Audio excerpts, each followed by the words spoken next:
नमः संस्कृता मित्रों,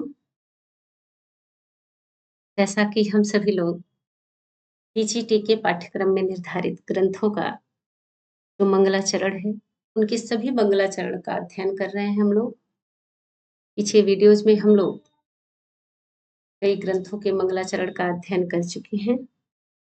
आज हम लोग मेघदूतम, महाकवि कालिदास विरचितम मेघदूतम है, उसका मंगलाचरण पढ़ेंगे हम लोग, जो कि मंदाक्रांता छंद में है।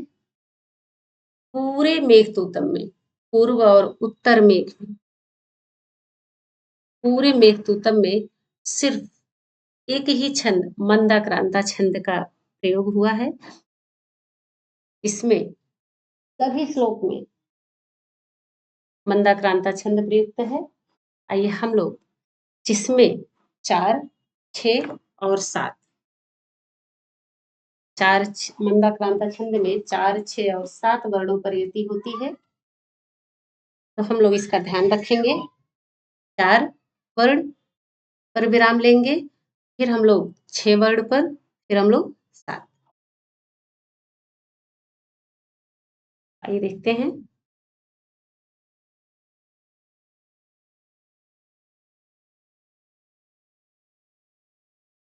कश्चित् कान्ता विरह गरुडा स्वाधिकारात् प्रमत्त तापेनास्तं गमित महिमा वर्षभोगेण भर्तो यच्छश्चक्रे जनकतनया स्नानपुण्योदकेषु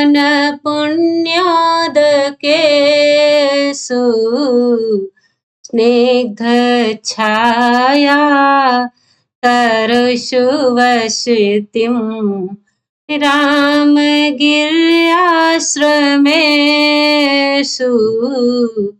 रामगिर्याश्रमेषु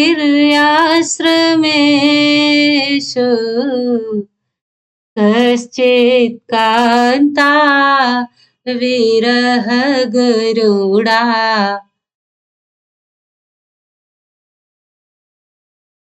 हाँ, तो हम लोग देखिए 1, 2, 3, 4 आधे वर्णों को छोड़ देना है, उसको नहीं काउंट गिनना नहीं है। और फिर देखिए 4 वर्णों पर हमने बोला कश्चित् कांता, फिर हम लोगों ने विराम किया 1, 2, 3, 4, 5, 6, फिर हम लोगों ने 4, 6 और 7, यह हमने बताया था मंदाक्रांता छंद के 4, 6 और 7 वर्णों पर यति होगी, यानी कि रुकेंगे। यति का मतलब विराम, रुकना है ना। फिर देखिए 1, 2, 3, 4, 5, 6, 7, तो हम लोग ऐसे पढ़े थे कश्चित् कांता विरह गरुडा स्वाधिकारात् प्रमत्त। मंदाक्रांता का मतलब हमारे गुरु जी ने बताया है मंदम मंदम गायत, जो स्लो मोशन में मंद मंद गाया जाए। आइए हम लोग देखते हैं इसका अर्थ। वाचन हम लोग देख चुके हैं। हम बार बार कहते हैं सभी जितने भी मंगलाचरण है आप लोग उसका बहुत खूब वाचन करिए, फिर उसी से आपके क्वेश्चन भी और उसी से आपके आंसर भी निकलेंगे, सब उसी में है। हम इसलिए आपको आंसर नहीं बता रहे हैं क्योंकि हम चाहते हैं आप ही सवाल करिए और आप ही जवाब लिखिए। कहाँ से? श्लोक से। कुछ मेहनत करिए तभी ना याद रहेगा। अब ऐसे आप लोग लिख लेंगे, जैसा हम लिखवा देंगे कि एक लाइन लिख लेंगे, फिर क्या ही फायदा, फिर उसको रटेंगे। और नहीं तो हम इसीलिए कह रहे हैं बार बार वाचन करने के लिए। देखिए सब कुछ, ये कोई भी आपका जो जवाब है कहीं नहीं है बाहर, सिर्फ इसी श्लोक में है। आप जानते हैं मेघ दूत है। यक्ष और यक्षिणी की कहानी है। कैसी कहानी है? बड़े विरह की कहानी है ना? हाँ, तो कह रहे हैं कश्चित कोई, कौन है? यक्ष है। कोई यक्ष है जो कि वसतिम चक्रे, वसतिम चक्रे निवास कर रहा है। वस धातु है, हाँ, निवास करता है। चक्रे मतलब करता था। लिट लकार प्रथम पुरुष एक वचन आत्मनेपदी है ना? तो कह रहे हैं चक्रे करता था, वसतिम निवास, कौन? कश्चित कोई यक्ष। कहाँ करता था? यह भी आपका क्वेश्चन है, कहाँ करता है।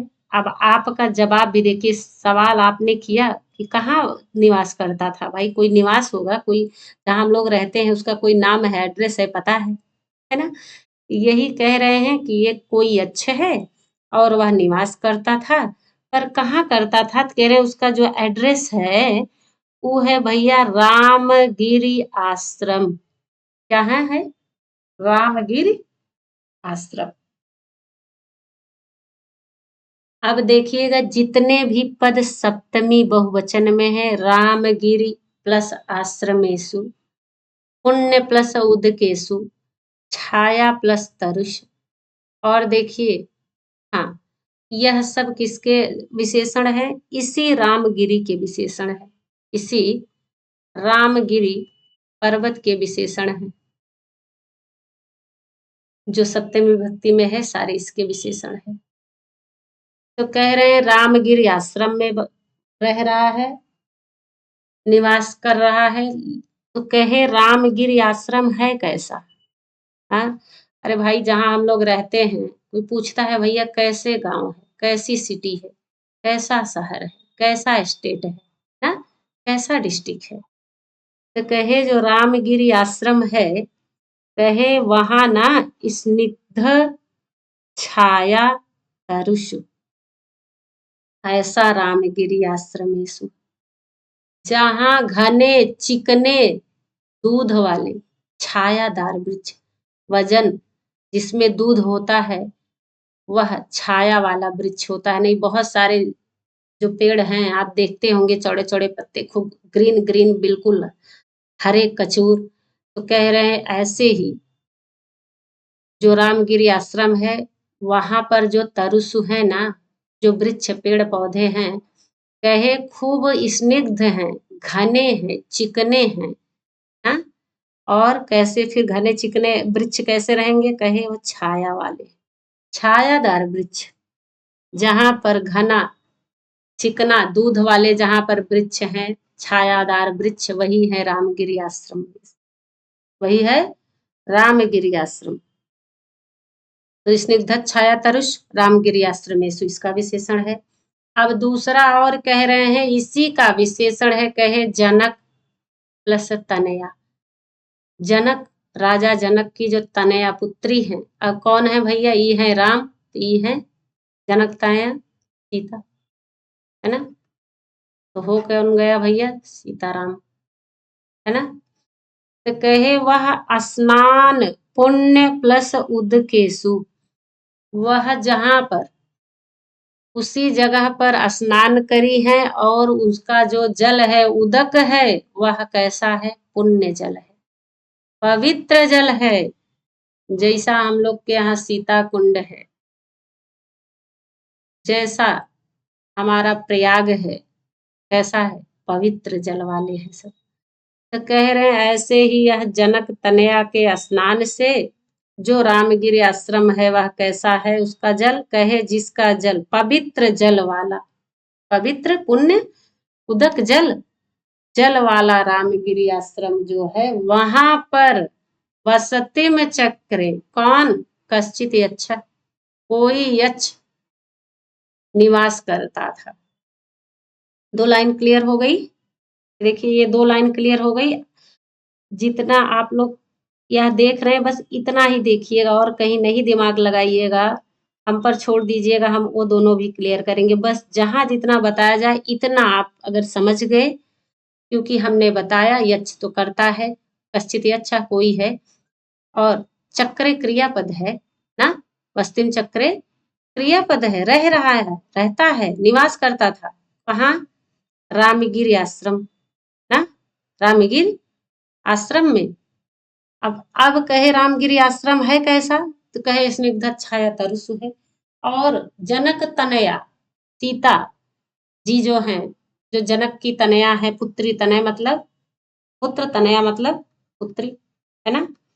तो कहे जो जनक की पुत्री हैं सीता, वह स्नान करी हैं, उस स्नान, उनके स्नान करने से जो वहां का जल है वह कैसा हो गया है, पुण्यो पवित्र हो गया है ना, पुण्य हो गया है, पवित्र हो गया। पुण्य प्लस उदकेशु, रामगिरी प्लस आश्रमेशु, संधि आप लोग बताइए। और देखिए यहाँ अभी संधि लगा, स्निग्ध छाया, चा का आगम हुआ है। हाँ, यह सब सूत्र आपको पढ़ने चाहिए। अगर आप ये सोचते हैं कि हम संधि पढ़ लिए, कारक पढ़ लिए, तो बाबूराम सक्सेना से ही सब जो आएगा आएगा, वो तो है ही, वो तो ठीक ही बात है का आएगा। पर यहाँ भी आपसे पूछ लेगा, स्निग्ध छाया में जो चा का आगम हुआ है किस सूत्र से, कौन सी संधि, ऐसे ही पढ़ना है। तो 2 लाइन क्लियर हो गई। अब कह रहे हैं कि देखिए जो कश्चित अच्छा है, कह रहे हैं वह ना स्व अधिकार, सॉरी, स्व अधिकारात प्रमत्ता, पंचमी है, जो अलग हो रहा है, च्युत है ना, जो च्युत है किससे, अपने अधिकार से ना। देखिए प्रमाद के योग में कौन सी विभक्ति, सूत्र आप बताइएगा, आप अपने नोट्स में लिखिएगा, हम आपके लिए छोड़ रहे हैं। जब हम श्लोक पढ़ाएंगे फिर सारा डिटेल में बताएंगे, यहाँ सिर्फ हम मंगलाचरण बता रहे हैं, पढ़ा रहे हैं। तो कहे जो अपने अधिकार से प्रमत्त है, फिर भी हम सारा व्याख्या के साथ आपको बता दे रहे हैं।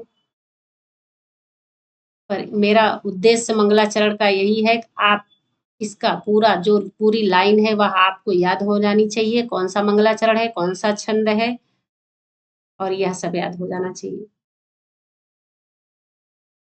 तो कहे जो अपने अधिकार से प्रमत्त है, प्रमाद किया है, आलस किया है, ऐसा कश्चित अच्छा। और कहे जो भर्तु, भर्तु मतलब अपने स्वामी के षष्ठी है ना, भर्तु कौन है, कुबेर, उनके मालिक हैं। और ये उनकी ड्यूटी थी कुबेर के लिए सवेरे सवेरे फूल तोड़ के ले आना, पर ये नई नई शादी में मस्त हो गए, तो अपने अधिकार से प्रमत्त हो गए, है ना। नई दुल्हनिया के आने से मस्त हो गए भैया, ते अपने अधिकार से प्रमत्त हो गए। कहे और इसीलिए जो उनके भर्तु हैं कुबेर के द्वारा वर्ष भोगेण, 1 वर्ष तक भोगे जाने वाला, तृतीया भोगेण, और सापेन, साप के द्वारा 1 वर्ष तक जो भोगा जाने वाला साप है, वह भर्तु उनके जो स्वामी है कुबेर जी के द्वारा दिया गया है। उस साप से, सापेन कहे अस्तंगमित, जिनकी चली गई है, अस्त हो गई है क्या, महिमा। यक्ष भी देवता की श्रेणी में आते हैं ना, वह भी मैजिक दिखाते हैं, कहीं भी प्रकट हो सकते हैं, कहीं भी छिप सकते हैं, हर जगह वह प्रकट हो सकते हैं एक ही रूप में।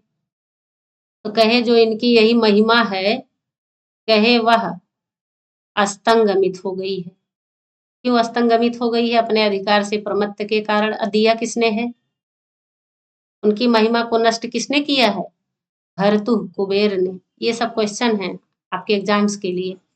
कहे और कब कितना दिन का साप दिया है, कहे वर्ष भोगेण, 1 वर्ष तक भोगे जाने वाला साप।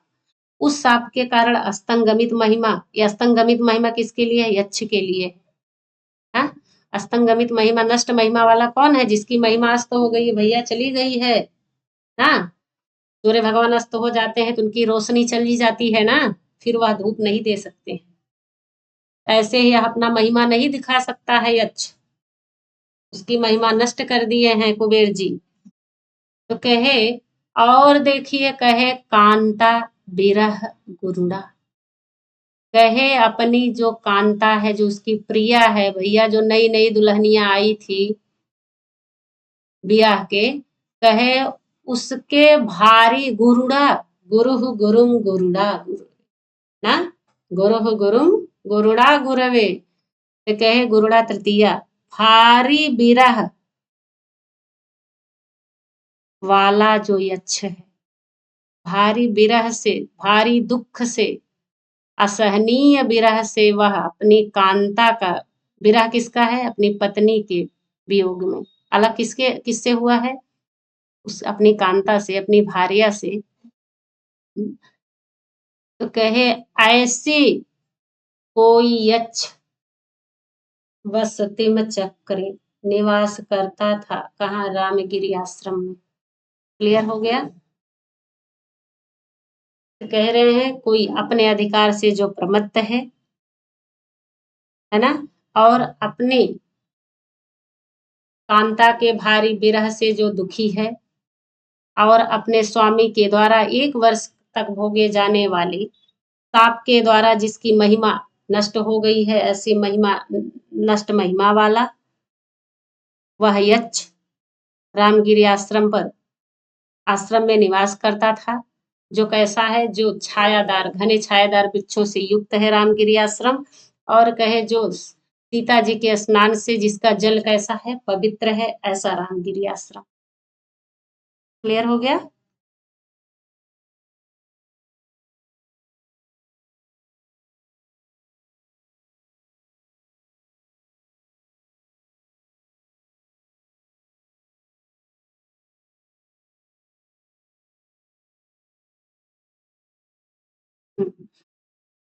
और हम लोग देखते हैं क्वेश्चन एक बार, फिर इसके क्वेश्चन देखते हैं, सवाल। कश्चित् कान्ता विरह गरुड़ा स्वाधिकारात् प्रमत्ता तापेनास्तं गमित महिमा वस्य भोगेण भर्तु यक्षश्चक्री जनक तनया स्नान पुण्योदकेषु स्निग्ध छाया तरसु वसतिं रामगिर्याश्रमेषु। आइए देखते हैं हम लोग। सबसे पहले इसमें मंगलाचरण,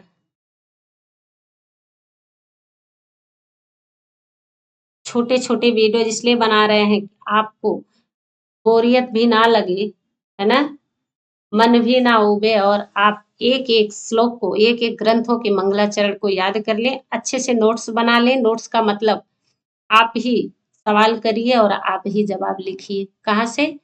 श्लोक से। हालांकि हमने बता रखा है, ऐसा नहीं है, आपको अपने से ढूंढना है, हम ही बता रहे हैं, पर आप ही को सवाल करने हैं और आप ही को जवाब लिखने हैं।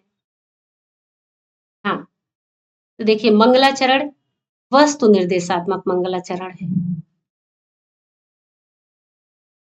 अभी तक जितने भी हम लोग मंगलाचरण देखे हैं, एक किरातार्जुनीयम नियम का वस्तु निर्देशात्मक और मेघदूत का वस्तु निर्देशात्मक, जहां पर सीधे कथा वस्तु, अब यहाँ ना किसी को प्रणाम ना किसी को नमस्कार, सीधे कहाँ आ गए?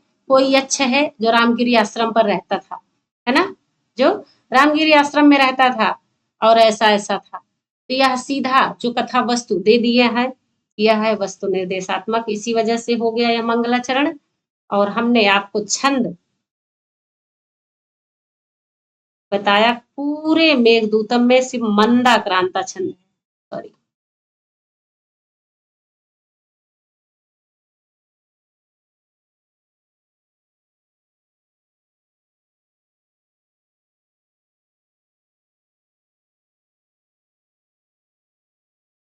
मंदाक्रांता के छंद की प्रशंसा किसने किया है अपने सुब्रत तिलक में? या आप लोग बताइएगा। यह बहुत ही इंपॉर्टेंट सवाल है आपका। विधा, अब इसकी विधा क्या है आप जानते हैं? यह खंड काव्य है। पहले यह खंड काव्य है क्योंकि यह दो खंड में विभक्त है, पूर्व मेघ और उत्तर मेघ, है ना? दो खंड हैं, पूर्व मेघ और उत्तर मेघ, इस वजह से इसको खंड काव्य कहते हैं। और यह सुंदर मंदा क्रांता छंद में गाया जाता है, बढ़िया हौले हौले, इसीलिए इसको आप गीत काव्य बाद में कह सकते हैं, पहले यह खंड काव्य है। अगर आपके क्वेश्चन में आए तो यह पहले क्या है? खंड काव्य है, फिर गीत काव्य है। इसके कवि राइटर आप जानते हैं, लेखक कौन है? महाकवि कालिदास जी हैं। उपमा सम्राट महाकवि कालिदास जी हैं।